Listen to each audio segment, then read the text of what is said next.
ครับวันนี้เราจะมาติดตั้ง CarPlay นะครับให้กับรถพี่บอยนะครับรถพี่บอยก็เป็น Evoque ปี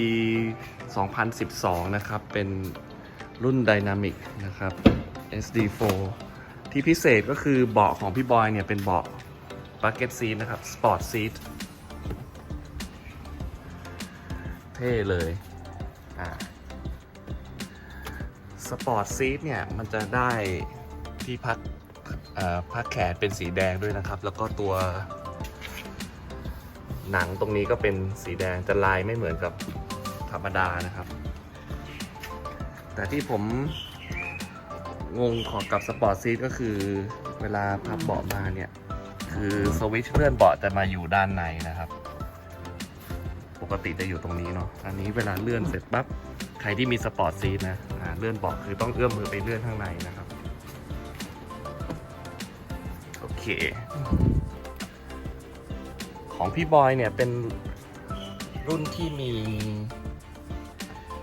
ระบบช่วยจอดนะครับระบบ Park Assist ด้วยแล้วก็อันนี้ก็มาเต็ม Meridian เป็นแบบ17ลำโพงนะครับ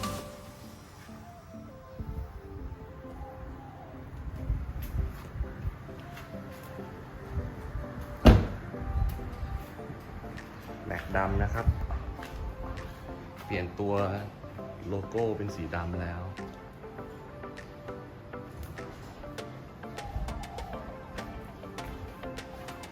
ครับก็เป็นคูเป้อีกคันหนึ่งที่สวยงามนะครับเดี๋ยวเรามาเริ่มติดตั้งกันเลยดีกว่าครับเรามาเช็คของในกล่องก่อนนะครับว่ามีอะไรบ้างแล้วก็ดูได้กับตัวแผ่นที่เขาให้มาเนี่ยนะครับก็จะมีตัวเมนหลักกล่องมันนะครับ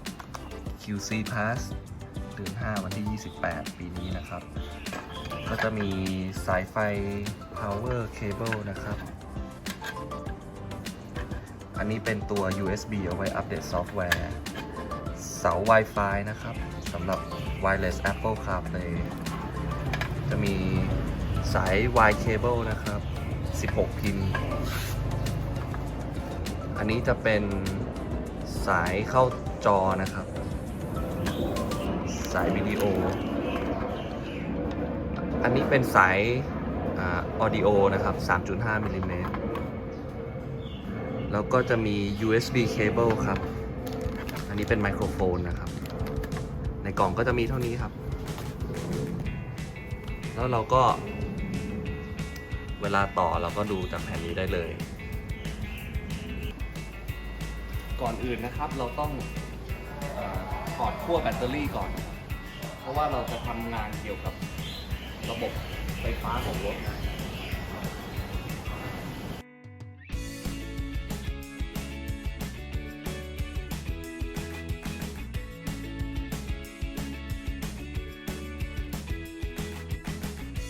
เมื่อกี้ลืมเมนชั่นไปว่าก่อนที่เราจะถอดขั้วแบตเตอรี่นะครับให้เราเลื่อนเบาะมาที่ข้างหลังสุดนะครับเราจะได้ทำงานสะดวกขึ้นนะครับถอดขั้วแบตแล้วเลื่อนไม่ได้นะครับก่อนอื่นก็ต้องถอดcenter console ก่อนนะครับมันจะมีน็อตอยู่ตรงนี้ตัวหนึ่งข้างละตัวนี่ตรงนี้เป็น Torx T20 ครับก็คือจะเป็นหัวแบบนี้ T20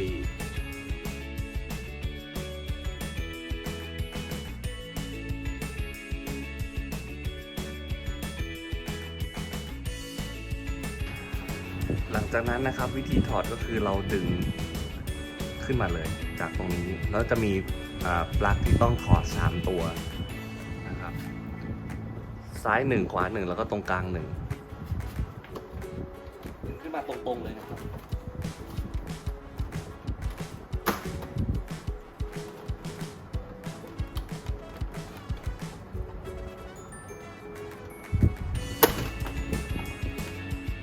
ตรงฝั่งขวานะครับจะมีที่ต้องถอดเคเบิลอยู่นี่ปลั๊กนี้นะครับ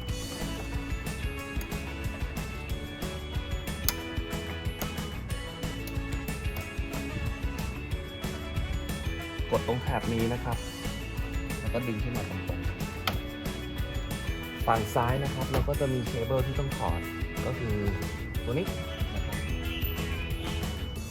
กดแท็บเข้าไปแล้วก็ดึงขึ้นมาแบบนี้แล้วมันจะมีตัวสุดท้ายนะครับก็คือตัวนี้จะต่อเข้ากับตัว rotary knot นะครับก็คือตัวเกียร์น็อต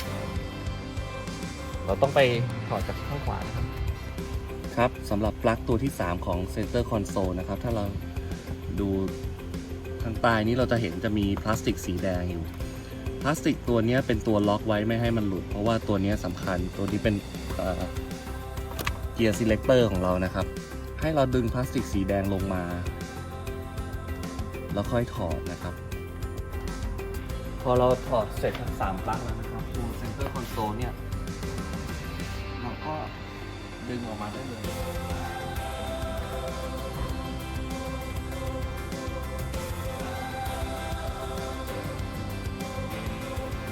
เอาไปเก็บไว้ก่อนสเต็ปต่อไปนะครับเราจะมาถอดตัวคอนโซลตัวนี้นะครับเริ่มจากการงัดแผ่นนี้ออกมาก่อนนะครับแล้วจะมีตัวคลิปตัวนี้ที่เราต้องถอดแล้วก็ด้านนี้ด้วยชิ้นนี้ก็ต้องถอดแล้วต้องถอดตัวนี้ด้วยนะครับที่มัน cover พวงมาลัยเพราะว่าข้างในนี้จะมีน็อตล็อกไว้2ตัวนะครับ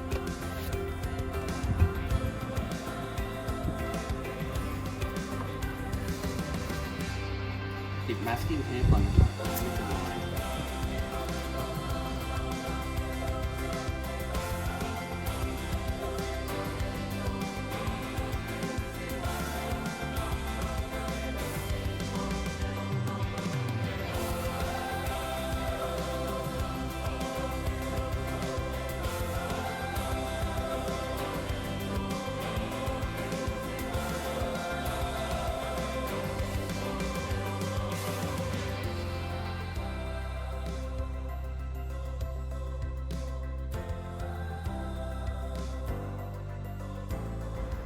นี่นะครับคอพวงมาลัยจะเป็นลักษณะอย่างนี้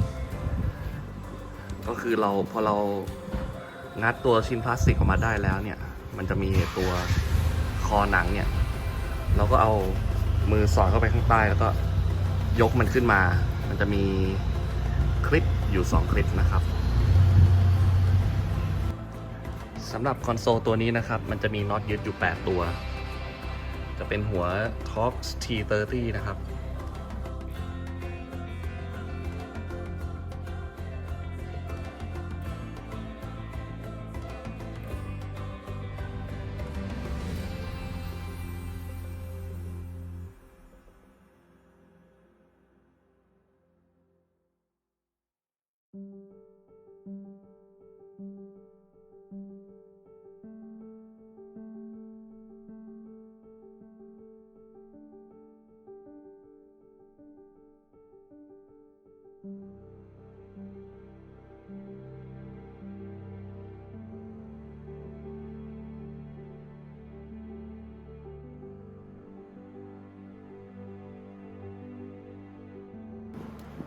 หลังจากถอดน็อตทั้งหมด6ตัวแล้วนะครับเราก็ยกคอนโซลนี้ออกมาได้เลยวิธีก็คือยกขึ้นงัดขึ้นมาลักษณะนี้นะครับแล้วก็ถอดออกมาจะมีเคเบิลอยู่ตัวหนึ่งที่จะใช้ควบคุมปุ่มทั้ง8ปุ่มตัวนี้นะครับ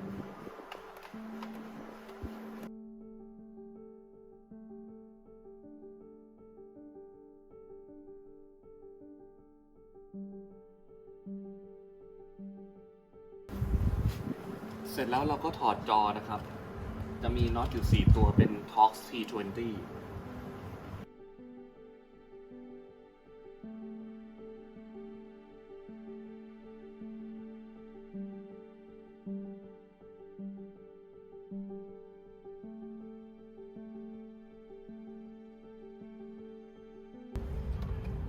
วิธีการต่อสายไฟนะครับ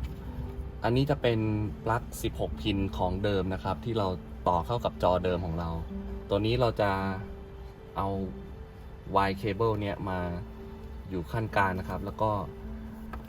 สายเป็นปลั๊กตัวนี้ที่จะเข้าไปต่อกับจอเดิมของเราแทน ซึ่งไอตัวเนี้ยมันจะมีจังชันแยกออกมาไอตัวนี้ก็จะใช้ต่อกับตัวสายลูมหลักที่จะเข้าตัวโมดูลของเรานะครับมันก็จะต่ออย่างนี้แล้วปลั๊กนี้มันก็จะไปเสียบเข้ากับกล่องของเรา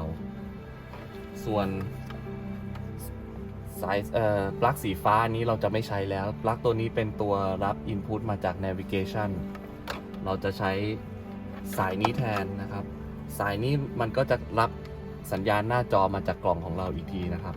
Navigation เราจะใช้ไม่ได้แล้วซึ่งเราก็ไม่ได้ใช้อยู่ดีนะครับสำหรับตำแหน่งที่วางกล่องนะครับอันนี้แล้วแต่ไอเดียของแต่ละท่านเลยนะครับสำหรับผมแล้วเนี่ยผมว่าวางเอากล่องไว้ตรงนี้นะครับน่าจะเป็นตำแหน่งที่ดีเพราะว่าเป็นตำแหน่งที่สามารถเราสามารถร้อยสายไฟผ่านเข้าไปทางช่องนี้ได้นะครับจะมีรูอยู่นะครับแล้วมันจะไปโผล่ข้างล่างนี้มันก็ลำบากนิดนึงแต่ก็โอเคแหละมันก็ใกล้อยู่แล้วก็อีกอย่างหนึ่งคือกล่องนี้มันอยู่ในตำแหน่งที่มองไม่เห็นอยู่แล้วนะครับมันจะแบบชักอินเข้าไปข้างในนี้แล้วก็อยู่ข้างไม่ได้เวลามีปัญหาอะไรสามารถแก้ไขได้ง่ายแล้วก็ยังระบายความร้อนได้อีกด้วยนะครับ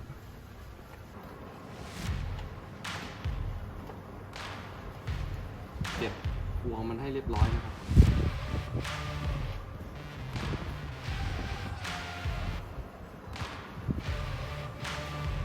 ผมจะมัดรวมโดยที่เอาตัวaudio out แยกออกมาโอเคร้อยสายไฟเสร็จแล้วนะครับมันก็จะมาโผล่ข้างล่างนี้ก็สรุปว่าเราถอดฝา fuse cover ตรงนี้แล้วก็ไอตัวแผ่นนี้จะล้วงง่ายกว่านะครับเพราะว่ามือเราเข้าไปตรงนี้เลยแล้วก็เราร้อยสายไฟผ่านตัวนี้เข้ามานะครับมันก็จะไปโผล่ข้างล่างอยู่แล้วโอเคเดี๋ยวเรามาต่อตามที่ในไดอะแกรมเลยนะครับ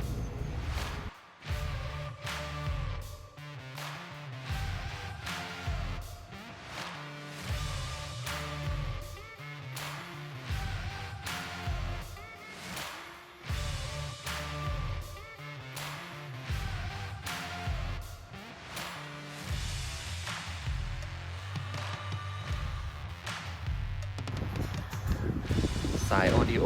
นะครับเดี๋ยวจะร้อยผ่านข้างใต้ข้างในคอนโซลนี้ครับให้มาโผล่ตรงนี้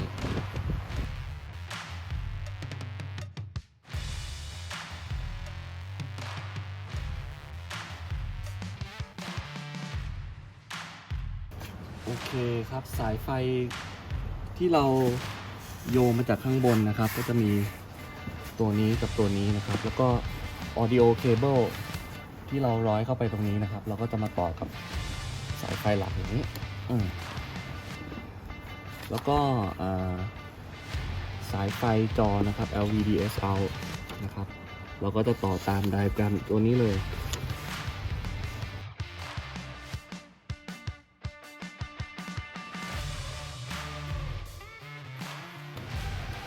แล้วก็ยังมีอีก3อย่างที่เราต้องต่อนะครับ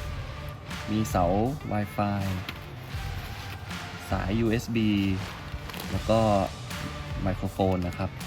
แต่ว่าเดี๋ยวเราค่อยมาต่อนะครับก่อนอื่นเลยเราต้องมาร้อยสายไมโครโฟนก่อนไมโครโฟนเนี่ยผมจะติดตั้งเอาไว้ข้างบนนี้นะครับจะร้อยสายผ่านตัวนี้ลงมาแล้วก็ผ่านเสา A เข้าไปที่โมดูลนะครับ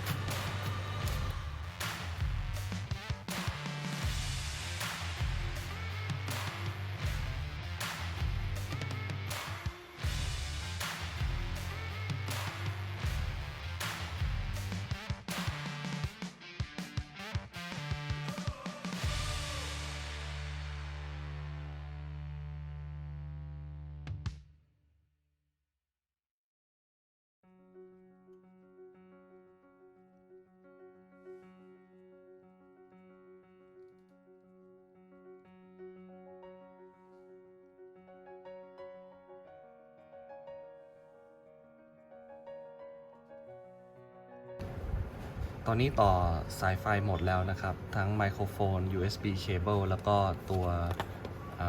Wi-Fi antenna แต่ว่าก่อนที่เราจะติดมันเข้าไปเนี่ย เรามาดู dip switch กันก่อนนะครับ setting ของตัวนี้นะครับก็จริงๆผมก็ไม่ค่อยแน่ใจนะ แต่ว่าที่ setting ที่ผมใช้แล้วมันเวิร์กก็คือเบอร์ 1 กับเบอร์ 8 on ที่เหลือ off หมดนะครับ dip switch ก็จะอยู่ด้านหลัง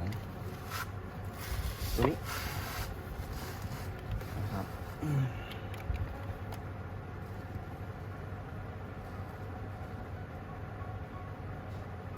1 on 8 on ที่เหลือ off หมดโอเคมาถึงขั้นตอนนี้นะครับเราก็สามารถประกอบรถเข้าไปเหมือนเดิมได้เลยนะครับเราจะได้ทดสอบการใช้งานก่อนที่จะติดมันเข้าไปนะครับ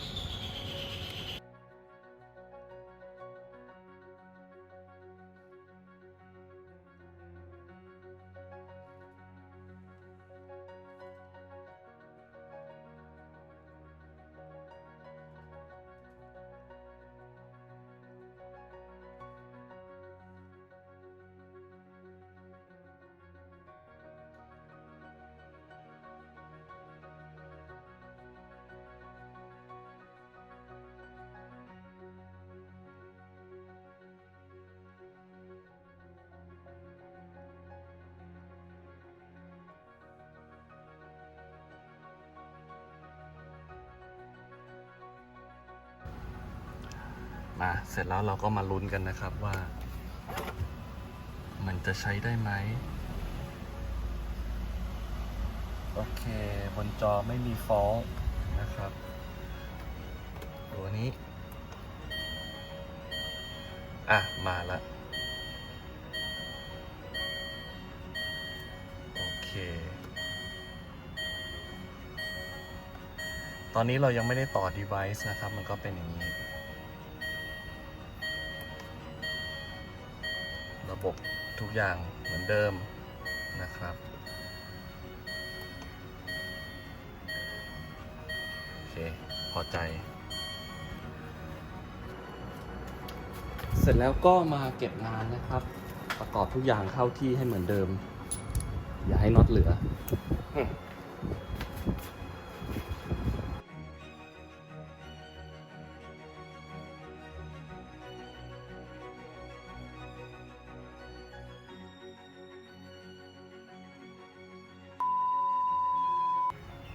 สำหรับ Android นะครับ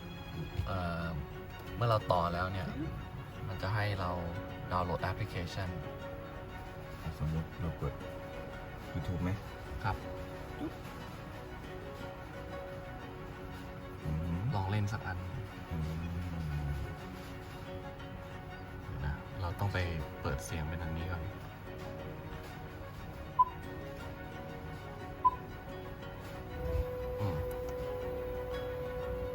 เนี่ยมันจะมีเสียงรบกวนแต่เวลาสตาร์ทรถมันจะไม่มีนะพี่มันจะมีน้อยอ่ะ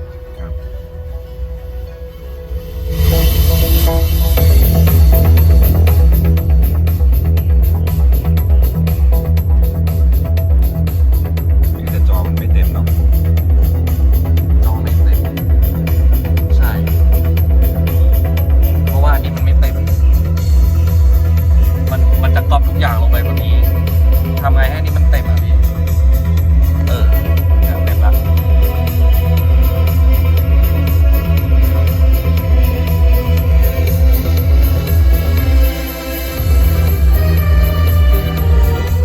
ครับตอนนี้ก็ติดตั้งเสร็จแล้วนะครับของพี่บอยเป็น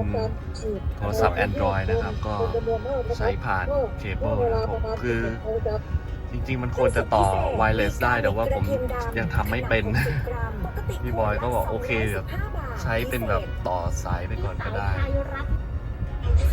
นี่ใช้พี่บอยถนัดแบบเป็น Mirror Link ใช่ไหมครับใช่ครับเอา Mirror จอเข้าไปเลยนะครับ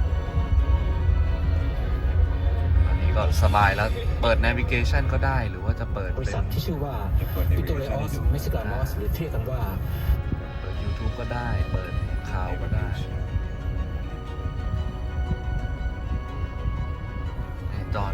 navigation ก็คือถ้าเราให้โทรศัพท์เป็น landscape mode มันก็จะง่ายเลยมันเดี๋ยวนะผมลองเลื่อนจากบนจอได้ไหม เป็นเคอร์เซอร์ ได้เหมือนกัน ได้แต่ต้องกดแรงหน่อย ใช่ ง่ายดีนะพี่ ได้ครับ โอเคครับ enjoy ครับพี่ สะดวก